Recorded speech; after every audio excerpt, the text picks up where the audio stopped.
On this episode of Tactical Arms, we're bringing out the big boys. Stay tuned, because it's time to fire up the Barrett.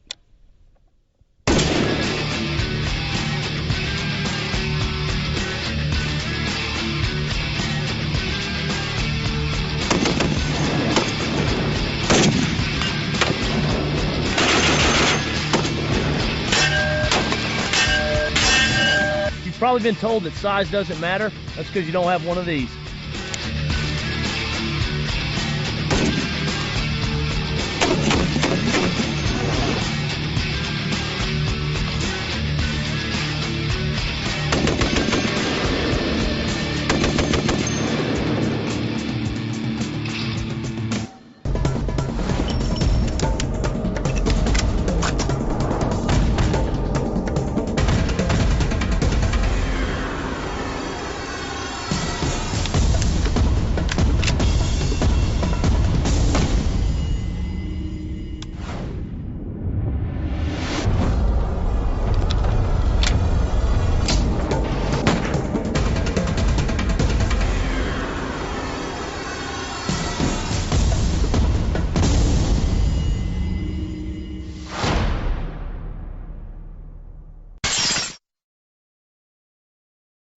Sometimes when it comes to rifles, bigger is better. And a perfect example of that is the Barrett M82A1 50 caliber rifle.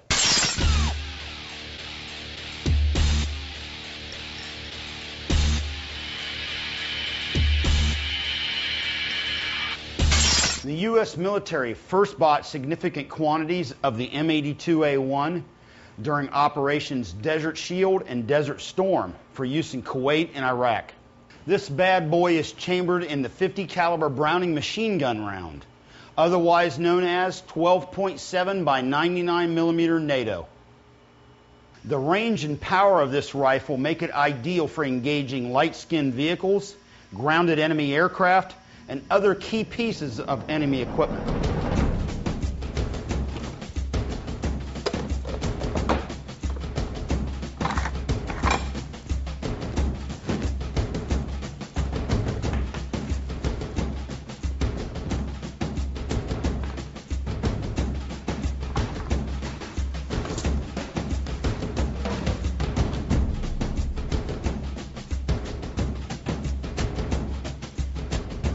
The M82A1 features an extremely large 10-round box magazine.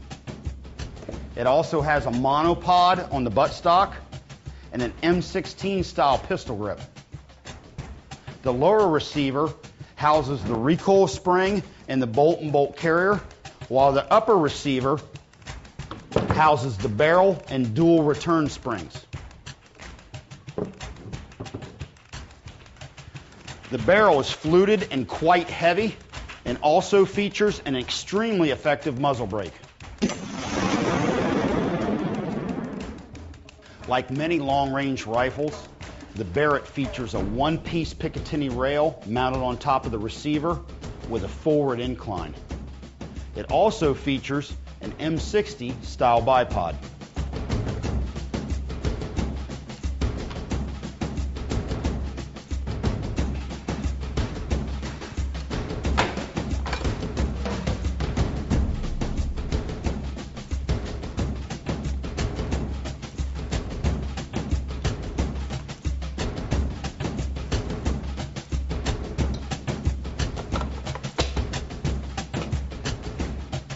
There's no weapon in the world quite like a Barrett 50 cal. And this weapon's been dotting I's and crossing T's since the first Gulf War. Now let's take this big dog out in the yard and let her off the leash.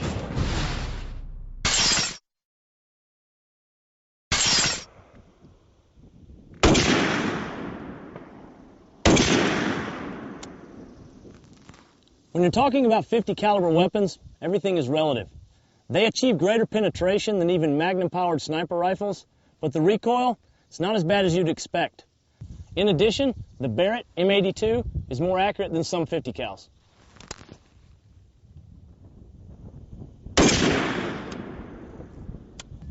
The 50 caliber projectile weighs over 600 grains. And just to give you an idea of size, here it is lined up next to .338 Lapua, 7.62 NATO, and 5.56 NATO.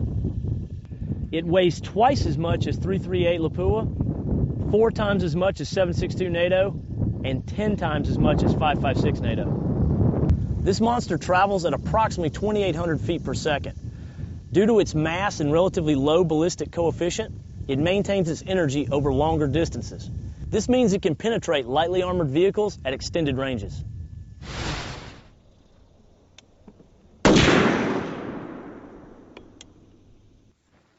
When you pull the trigger on a Barrett, you're going to get thumped.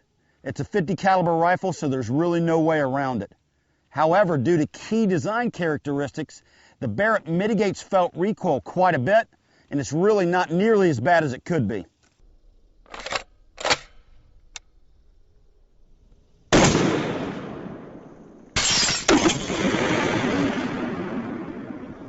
First of all, the arrow-shaped muzzle brake directs much of the energy to the sides instead of back on the shooter. In addition, the heavy barrel recoils to the rear for a short distance. The moving parts continue on, while heavy dual return springs push the barrel back forward. Approximately 70% of the recoil is dispersed throughout the weapon itself, greatly reducing the impact on the shooter. The idea of achieving higher accuracy with a semi-automatic 50 caliber rifle was one of the main design features of the M82.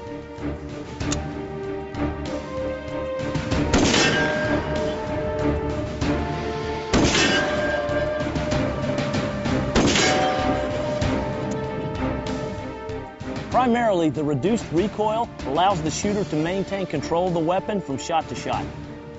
If your goal is to stop a lightly armored vehicle approaching your position, you may have to take multiple shots, and the M82 gets the job done better than anything else.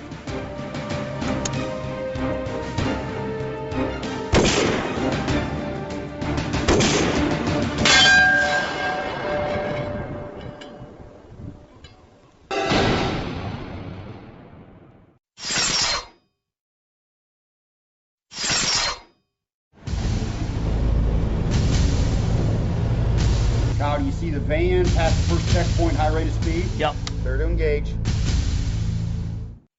This segment of Tactical Arms is brought to you by Stag Arms.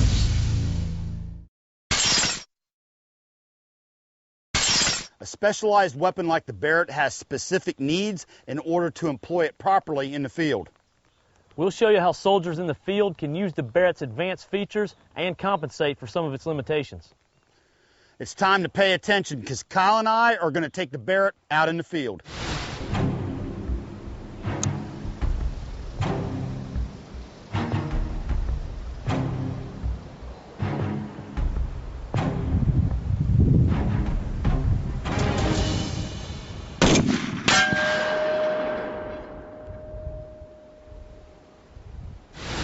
The M82A1 is employed in a very specific way. Because of its weight and bulk, it must be shot from a fixed supported position or prone off the bipod. Even if you do fire from a supported position, it's not good to rest the barrel on something like sandbags. For any rifle, this will affect barrel harmonics, which will cause accuracy to suffer. Remember, the Barrett's barrel reciprocates, so if it's touching anything, it could affect its ability to move, and this could cause a malfunction. If you understand anything about weapons design, you know there are no free lunches. So the semi-automatic capability and reduced felt recoil of the Barrett come at a price. You will generally not see the same level of accuracy as you would out of a bolt-action rifle with a fixed barrel.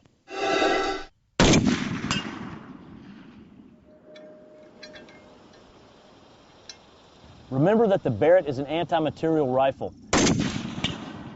If your job is to overlook a checkpoint and you have a potential car bomber speeding toward your position, the semi-automatic capability of the Barrett with a reasonable degree of accuracy takes priority over a more precise single-shot bolt-action rifle.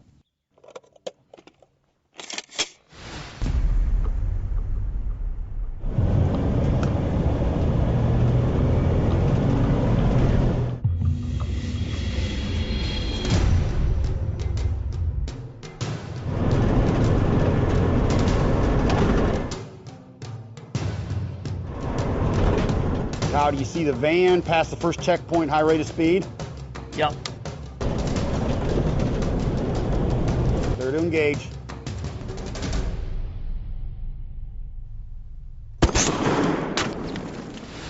The M82 is tailor-made for certain anti-materiel purposes, such as engaging this van. And when firing at a vehicle, it's best to engage the driver. If it's moving at a high rate of speed, it may take more than one round to connect, and that's where the semi-automatic capability of the Barrett shines through.